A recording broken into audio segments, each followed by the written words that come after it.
आज मैं आप सभी के लिए द्वितीय विश्व युद्ध के दौरान हुई 10 सबसे चौंकाने वाली बड़ी खोजों का खुलासा करने जा रहा हूं। द्वितीय विश्व युद्ध मानव इतिहास का सबसे व्यापक सैनिक संघर्ष था। यह 6 वर्ष तक चला, 100 से अधिक देशों और क्षेत्रों को प्रभावित किया और 7 मिलियन से अधिक लोगों की मृत्यु और घायल होने का कारण बना। समय के साथ इतिहास की धूल में दबे कई सच धीरे धीरे सामने आ रहे हैं। आइए हम सब मिलकर वीरता और त्रसादी से भरे इस ऐतिहासिक दौर में प्रवेश करें।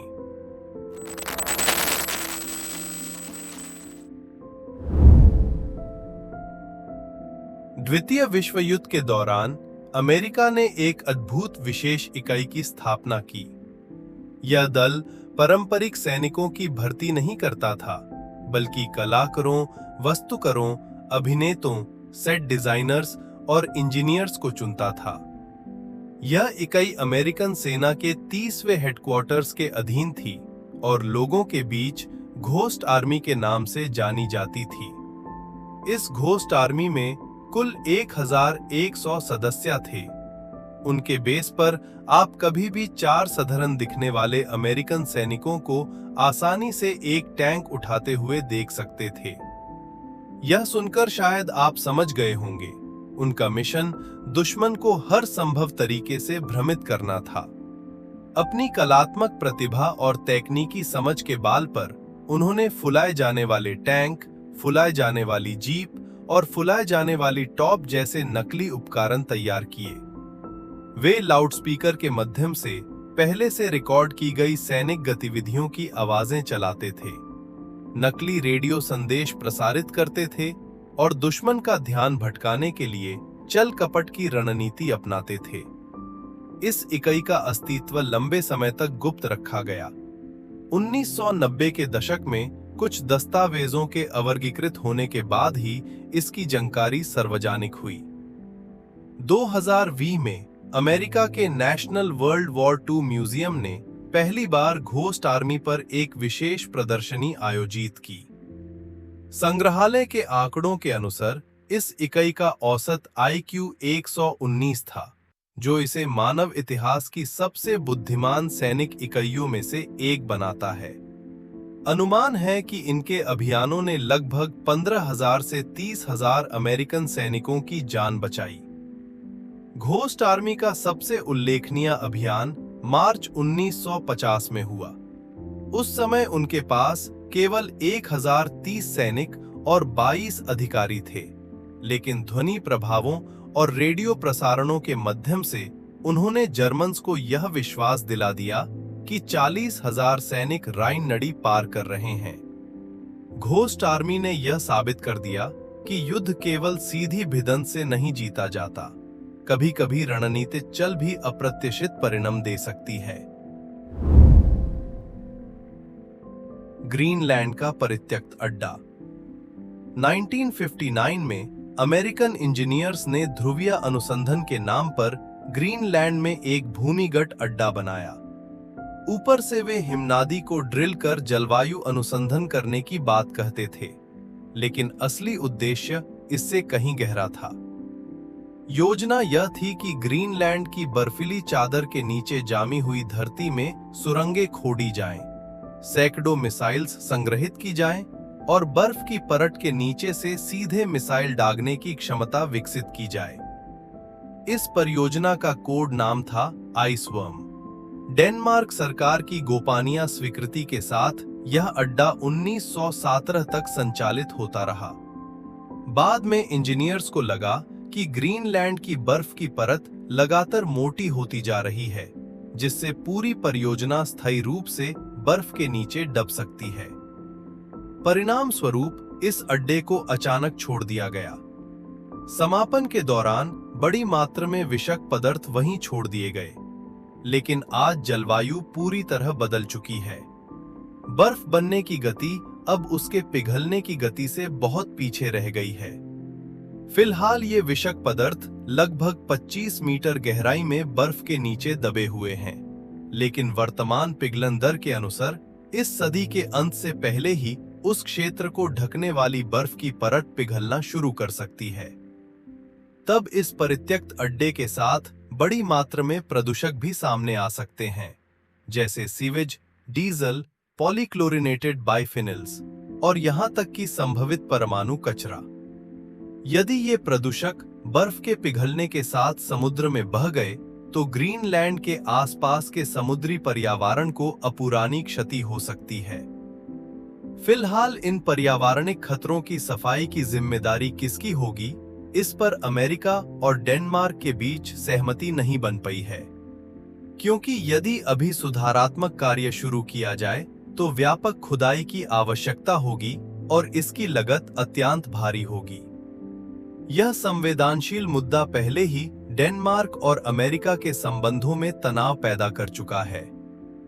यद्यपि 1969 में डेनमार्क ने अमेरिका को ग्रीनलैंड में अड्डा बनाने की अनुमति दी थी, लेकिन क्या डेनमार्क को वहां किए गए सभी अनुसंधानों और गतिविधियों की पूरी जानकारी थी? यह अब भी स्पष्ट नहीं है। डेनमार्क सरकार और अमेरिकन सैन्य अधिकारियों ने इस मामले पर कोई सीधा बयान नहीं दिया है। अंबर रूम का निर्माण 1709 में जर्मनी के प्रशिया के राजा फ्रेडरिक प्रथम ने फ्रांस के राजा लुई चौदहवें की विलासिता का अनुकरण करने के लिए करवाया था। उस समय के सर्वश्रेष्ठ वास्तुकारों को यह भव्य कक्ष बनाने का आदेश दिया गया। यह अंबर रूम लगभग 50 वर्ग मीटर क्षेत्र में फैला हुआ था, जिसमें 12 दीवार पैनल और 12 स्तंभ कोने थे। ये सभी उस समय सोने से 12 गुना अधिक मूल्यवान अंबर से बने थे और कुल वजन कम से कम 6 टन था। अंबर रूम में हीरे, रतन और चांदी की पन्नी भी जड़ी हुई थी। इसे आसानी से अलग कर फिर से जोड़ा जा सकता था और विभिन्न आकार में पुनर्संयोजित किया जा सकता था। 18वीं सदी की कला और शिल्प कला का यह शिखर माना जाता था और इसे दुनिया का 8वां आश्चर्य कहा गया।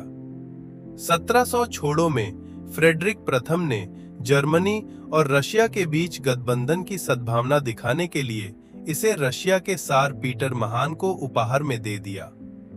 रशिया पहुंचने के बाद अंबर रूम का फिर से पुनर्निर्माण किया गया, जिससे यह और भी अधिक भव्य और कलात्मक बन गया। पुनर्निर्मित अंबर रूम रशिया के सेंट पीटर्सबर्ग के पास स्थित कैथरीन पैलेस में स्थापित किया गया, जहां इसका सजावटी क्षेत्र बढ़कर 180 वर्ग मीटर हो गया। फिर समय आया द्वितीय विश्व युद्ध का।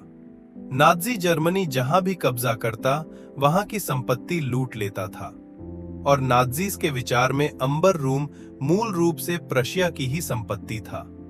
इसलिए 1920 में जब नाजी जर्मनी ने सार्स्कोए सेलो पर कब्जा किया तो उन्होंने तुरंत अंबर रूम को खोलकर पैक किया और ट्रेन के माध्यम से जर्मनी के कोनिग्सबर्ग स्थित अंबर संग्रहालय में पहुंचा दिया।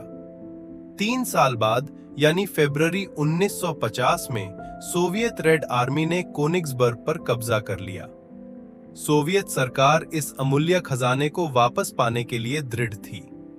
खोजी दलों ने कोनिग्सबर्ग के हर कोने में गहन तलाशी ली, लेकिन अंबर रूम का कोई पता नहीं चला। 1980 के दशक तक खोजी दल और अंतर्राष्ट्रीय खोजकर्ता यह मानते रहे कि अंबर रूम अब भी कोनिग्सबर्ग के किसी भूमिगत स्थान पर छिपा हुआ है।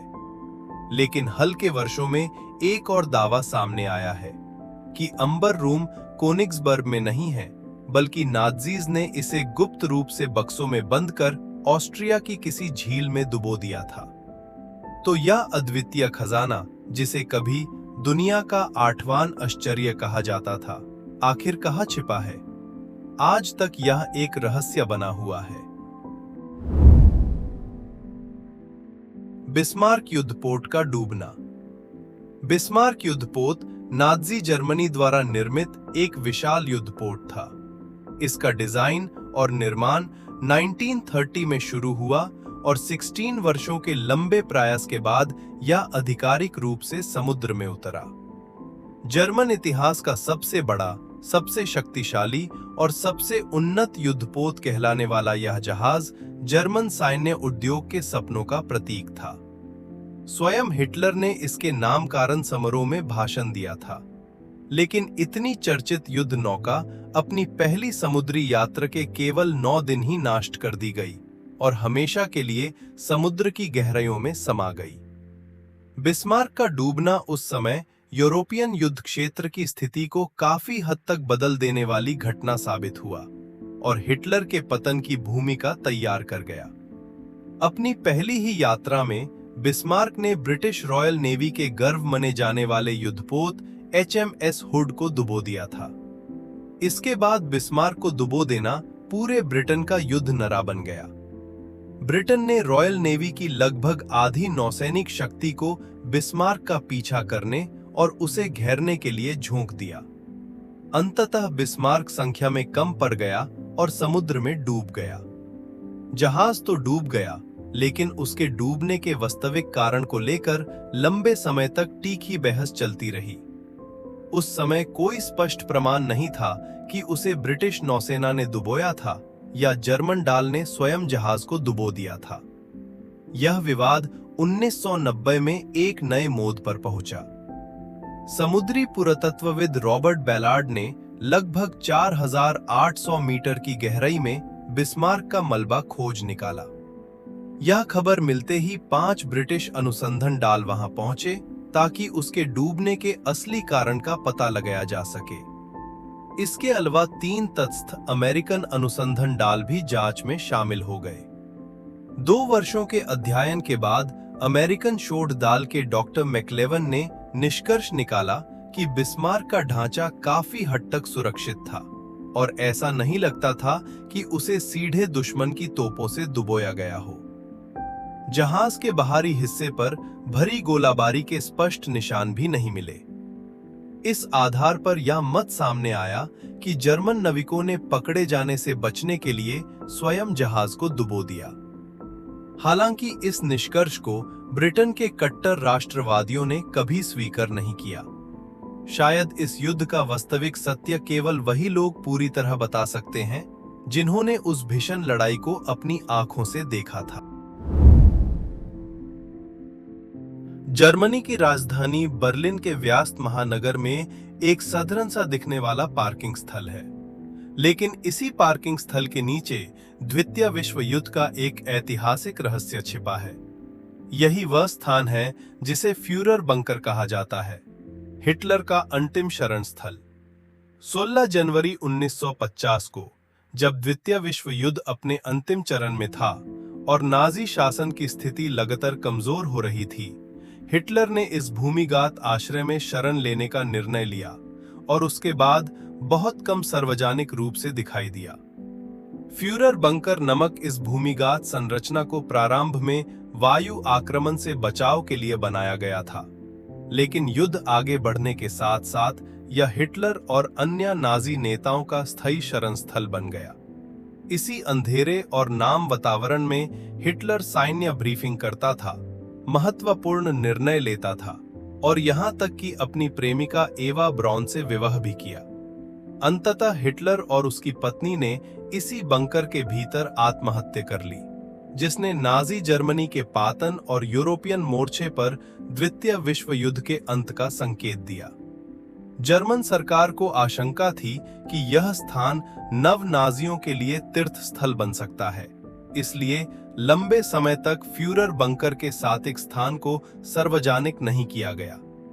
मूल बंकर के स्थान पर अब साधारण से अपार्टमेंट, कार्यालय भवन और एक पार्किंग क्षेत्र बना दिया गया है, मनो उसके अस्तित्व को जानबूझकर भुला दिया गया हो। जून 2006 तक इस स्थान को आधिकारिक रूप से हिटलर की मृत्यु स्थली के रूप में स्वीकार नहीं किया गया था, लेकिन जब अधिकतर लोगों को लगा कि कहानी यहीं समाप्त हो चुकी है, तब कुछ षड्यंत्र सिद्धांतकारों ने दावा किया कि हिटलर वास्तव में बंकर से गुप्त रूप से भाग निकला था और उसका ठिकाना अज्ञात रहा। उन्होंने उसके कथित भागने के मार्ग के नक्शों भी प्रस्तुत किए। साथ ही एक सुनहरे ताबूत की तस्वीर भी सामने आई, जिसके बारे में कहा गया कि वह किसी डलडाली वन क्षेत्र में मिला था। तबूत पर खुदे शिलालेख के आधार पर दावा किया गया कि उसका संबंध नाजी शासन से था।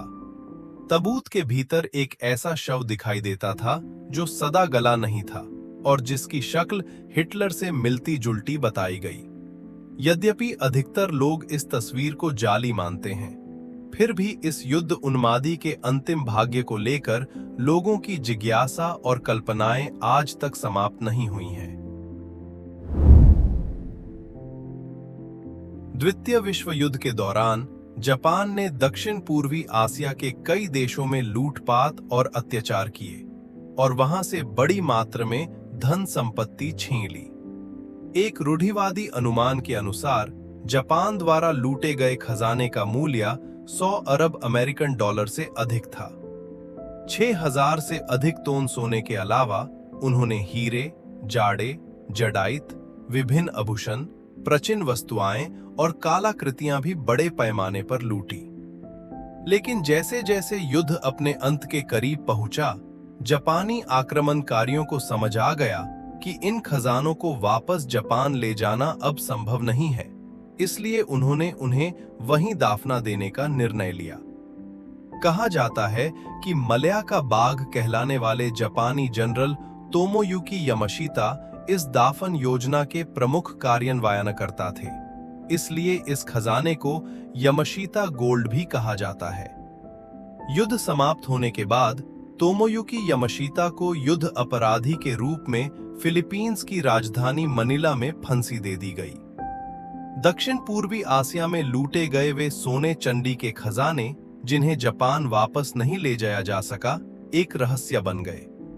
यामाशिता गोल्ड की कहानी बाद में पुस्तकों, फिल्मों और डॉक्यूमेंट्री में व्यापक रूप से फैली और समय के साथ यह और भी रहस्यमय होती गई। लेकिन विश्वसनीय स्रोतों और ठोस प्रमाणों की कमी के कारण इतिहासकार सामान्यतः इसकी प्रामाणिकता पर संदेह करते हैं, क्योंकि जापानी आधिकारिक अभिलेखों में भी इतने विशाल खजाने के अस्तित्व का कोई प्रमाण नहीं मिलता।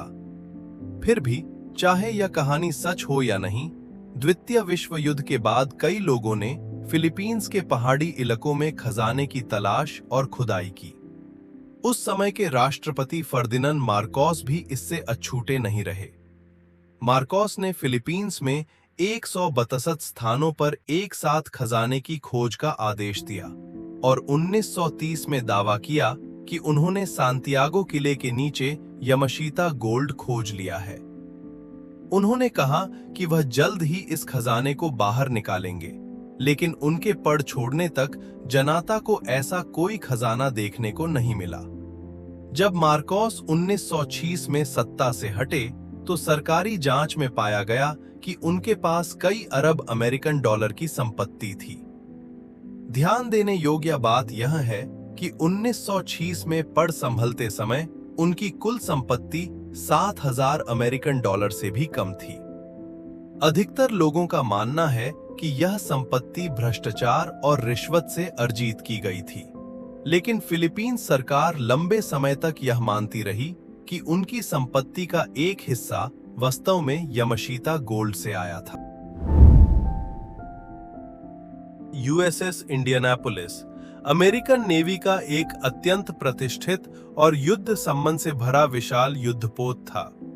30 जुलाई 1945 को इस युद्धपोत ने लिटिल बॉय परमाणु बॉम्ब के हिस्सों को टिनियन द्वीप तक पहुंचने के बाद फिलीपींस सागर में एक जापानी पनडुब्बी द्वारा दागे गए टॉर्पीडो का सामना किया।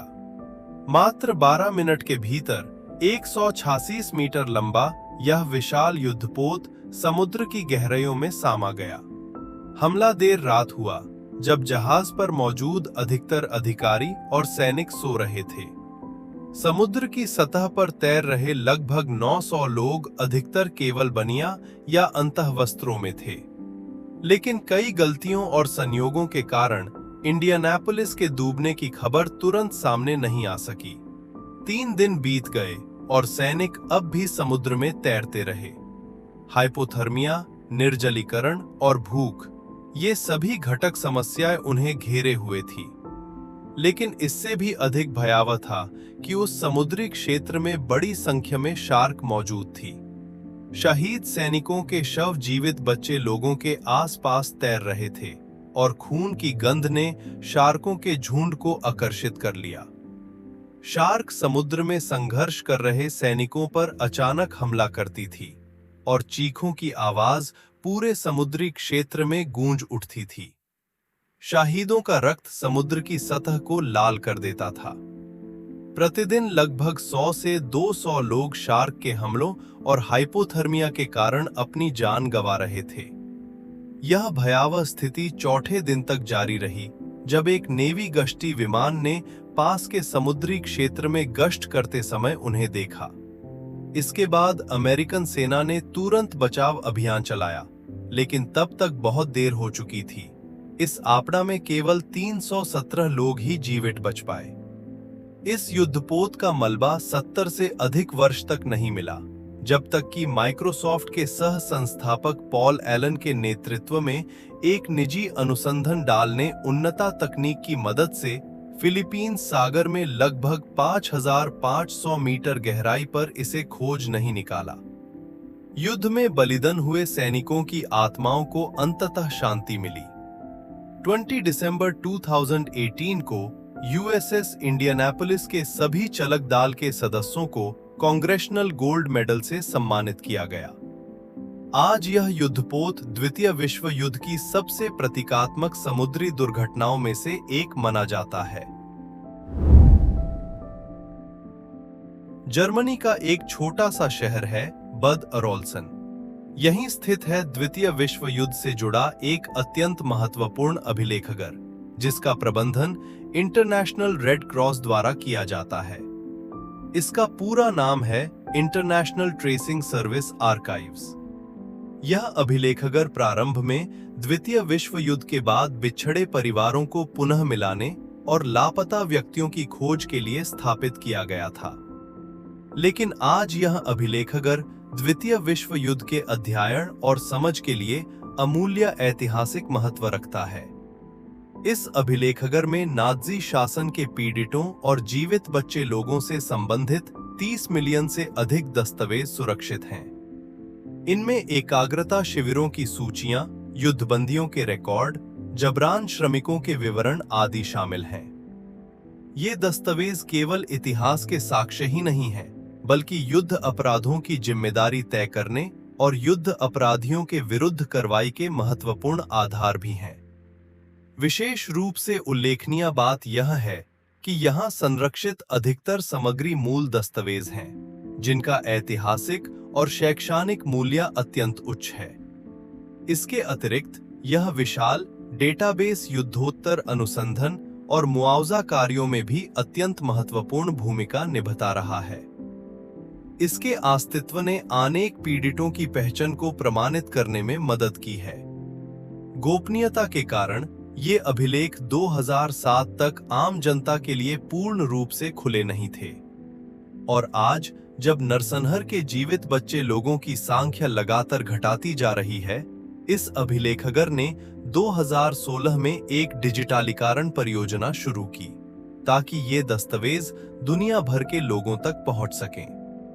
हर एक नाम महत्वपूर्ण है, जैसे अभियानों के माध्यम से लाखों पीड़ितों की कहानियां आज भी जीवित रखी जा रही हैं, मानव इतिहास के सबसे अंधकारमय दौर की गवाही के रूप में। द्वितीय विश्व युद्ध के दौरान जर्मनी द्वारा उपयोग की जाने वाली एनिग्मा कोड मशीन एक अत्यंत जटिल और उन्नत एन्क्रिप्शन उपकरण थी। उस समय इसे लगभग अटूट माना जाता था।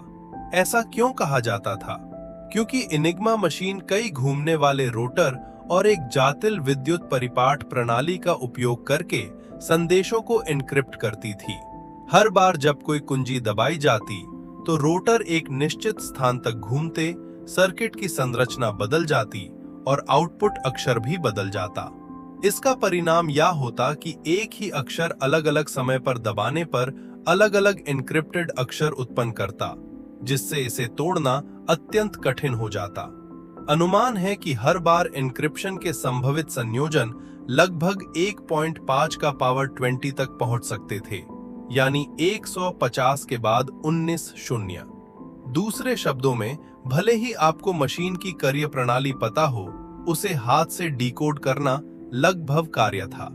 लेकिन चाहे मशीन कितनी भी जटिल क्यों न हो, इंसानी दिमाग उससे भी अधिक चतुर साबित हुआ। 1940 में ब्रिटेन की गुप्त खुफिया संस्था ने ब्लेचली में एक गुप्त हवेली खरीदी, जिसे बाद में ब्लेचली पार्क के नाम से जाना गया। यहाँ लगभग 10,000 लोग एनिग्मा को तोड़ने के कार्य में दिन रात जुड़े रहे। अनेक प्रतिभाशाली कोड विशेषज्ञों के सामूहिक प्रयासों और एलन ट्यूरिंग की अद्भुत कल्पना शक्ति के परिणाम स्वरूप अंततः एक मशीन विकसित की गई, जिसे बॉम्बे कहा गया। जब दर्जनों बॉम्बे मशीन्स ब्लेचली पार्क में टिक टिक करती थीं, तो वे 1 घंटे के भीतर जर्मन सेना की दैनिक कुंजी को तोड़ सकती थी। यही मशीन आधुनिक कंप्यूटर की पूर्वज मानी जाती है। हिटलर को शक न हो, इसके लिए विंस्टन चर्चिल ने तुरंत जवाबी कार्रवाई नहीं की, बल्कि जानबूझकर कुछ मौकों पर दुश्मन को सफल होने दिया। यहाँ तक कि जर्मन वायुसेना द्वारा कवेंट्री पर हमले की जानकारी होने के बावजूद भी तुरंत कदम नहीं उठाया। लेकिन निर्णायक लड़ाइयों में, जैसे ब्रिटेन की लड़ाई, अटलांटिक की समुद्री लड़ाई और उत्तर अफ्रीका के प्रति आक्रमण में ब्रिटिश सेना को महत्वपूर्ण विजय मिली। इतिहासकार मानते हैं कि ट्यूरिंग द्वारा एनिग्मा को तोड़ने से युद्ध कम से कम 2 वर्ष पहले समाप्त हुआ और लाखों लोगों का जीवन बच गया। सैनिक द्वितीय विश्व युद्ध के दौरान नाजी जर्मनी ने पोलैंड पर बिजली की गति से हमला किया, फ्रांस पर कब्जा किया, ब्रिटेन पर हवाई हमले किए और सोवियत संघ पर आक्रमण किया। इन युद्ध उपलब्धियों को देखते हुए कहा जा सकता है कि उस समय के जर्मन सैनिक केवल बहादुर ही नहीं, बल्कि मनोउन्मादी ऊर्जा से भरे हुए थे। जिन भी सेनाओं ने उनसे मुकाबला किया, वे इस बात से हैरान रह गई कि वे मशीनों की तरह बिना थके लड़ते थे। वे बख्तरबंद गाड़ियों के पीछे पीछे पूरे दिन चलते रहते और गंतव्य पर पहुंचते ही बिना आराम किए तुरंत युद्ध में कूद पड़ते। युद्ध के बाद जब अधिक दस्तावेज सार्वजनिक हुए, तब लोगों को पता चला कि उस समय मोर्चे पर मौजूद जर्मन सैनिक सामूहिक रूप से दावायां ले रहे थे। 20वीं सदी के 30 के दशक के जर्मनी में यदि सबसे अधिक बिकने वाली दावा का नाम पूछा जाता, तो वह एक लोकप्रिय उत्तेजक दावा होती। शुरुआत में यह दावा आम जर्मन नागरिकों के लिए बाजार में उतारी गई थी। लोगों को इसके घटानों की जानकारी नहीं थी। वे केवल इतना जानते थे कि यह सस्ती और प्रभावी है। मजदूर इसे लेकर कई दिन तक लगातार काम कर सकते थे और लंबी दूरी के ड्राइवर बिना रुके रात भर वहां चला सकते थे। ऐसी चमत्कारी दावा ने शीघ्र ही सेना का ध्यान आकर्षित किया। सैन्य अधिकारियों ने इसका बड़े पैमाने पर उत्पादन और खरीद का आदेश दिया और इसे सैनिकों में वितरित किया। इसे एक विशेष नाम भी दिया गया और हर बड़े अभियान से पहले सैनिकों को एक सफेद गोली दी जाती थी। दावा का असर होते ही उन्हें सर में ठंडक महसूस होती, इंद्रियां अत्यंत सतर्क हो जाती और मनो उनके भीतर से असीम ऊर्जा फूट पड़ती। ठाकन पल भर में गायब हो जाती और लड़ने का उत्साह कई गुना बढ़ जाता। 1939 के अप्रैल से दिसंबर के बीच केवल एक जर्मन औषधि कंपनी ने ही नाजी सेना और वायुसेना को लगभग 2.9 करोड़ गोलियां प्रदान की। जर्मन उच्च कमान ने इस पूरे मामले को गोपनीय रखने का आदेश दिया। निर्माण, परिवहन और वितरण से जुड़े सभी लोगों को सख्त गोपनीयता की चेतावनी दी गई। नीचे के साधारण सैनिक यदि इस हद तक दावों पर निर्भर थे, तो नाजी शासन के सर्वोच्च नेता के रूप में हिटलर के बारे में भी यह खुलासा हुआ कि वह दावों का अत्यधिक सेवन करने वाला व्यक्ति था। जर्मन विद्वान नॉर्मन ओलर ने अपनी पुस्तक नाजी जर्मनी में नशीले पदार्थों की समस्या में लिखा है कि युद्ध के अंतिम चरण तक पहुंचते पहुंचते हिटलर का दावों का भंडार समाप्त हो चुका था, जिसके परिणाम स्वरूप उसमें गंभीर सेरोटोनिन और डोपामीन वापसी प्रतिक्रियाएं तथा पैरानॉइड लक्षण दिखाई देने लगे। वह मानसिक भ्रम की स्थिति से जूझ रहा था। उसके दांत सड़ चुके थे, उसे कंपकपी होती थी, गंभीर गुर्दा विफलता के लक्षण थे और वह भ्रमात्मक विकारों से भी पीड़ित था। बताया जाता है कि यह सब उन दावाओं का परिणाम था जिन्हें प्रारंभ में उसकी पुरानी बीमारियों के उपचार के लिए दिया गया था। विडंबना यह है कि वही दावाएं जिन्होंने कभी नाजी सेना को अजेय बना दिया था, अंततः हिटलर और उसकी सेना दोनों को विनाश के गर्त में ले गई। बस आज के वीडियो की सारी सामग्री यहीं समाप्त होती है। आज बताए गए इन 10 द्वितीय विश्व युद्ध के चौंकाने वाले रहस्यों में से किसने आपको सबसे ज्यादा प्रभावित किया, हमें कमेंट सेक्शन में जरूर बताइए। अगर आपको यह वीडियो पसंद आया हो तो लाइक करना, सब्सक्राइब करना और अपने दोस्तों के साथ शेयर करना ना भूलें।